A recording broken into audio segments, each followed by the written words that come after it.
భక్తివర్ణ ప్రేక్షకులకి శుభోదయం.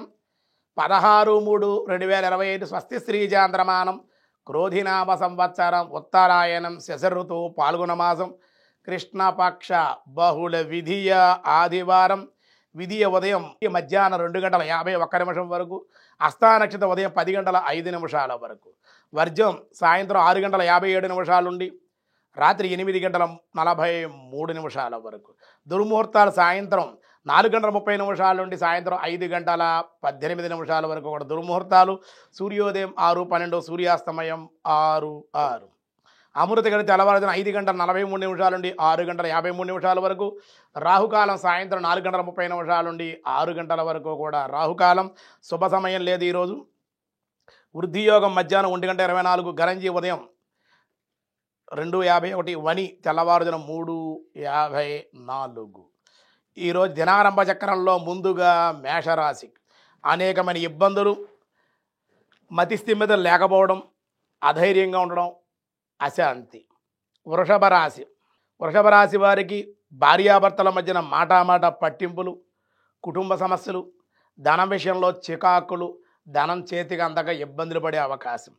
మిథున రాశి స్త్రీ సౌఖ్యం, వివాహయోగం, నూతనమైన వస్తు వస్త్ర భోజనాది లాభాలు. కర్కాటక రాశి ఉద్యోగులకు బదిలీ, గృహ మార్పులు, సంతాన సౌఖ్యం.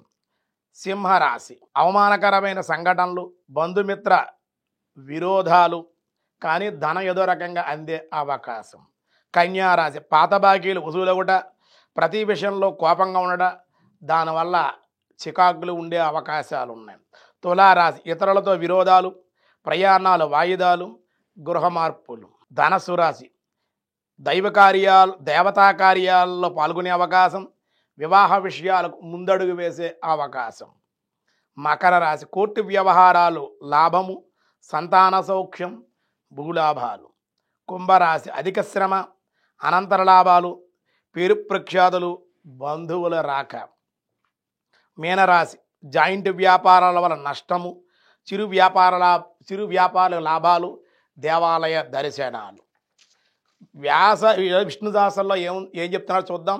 వ్యాసాయ విష్ణు రూపాయ వ్యాసరూపాయ విష్ణవే మహాభాగ.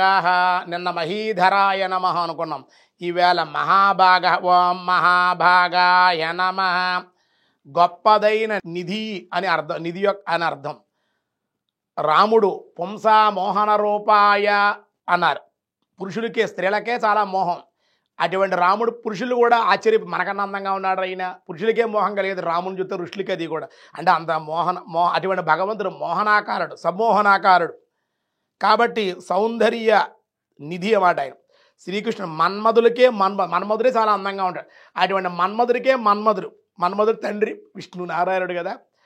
అటువంటి మన్మధుడు కూడా చేత మహాభాగ అని స్వామిని పిలవడం జరిగింది.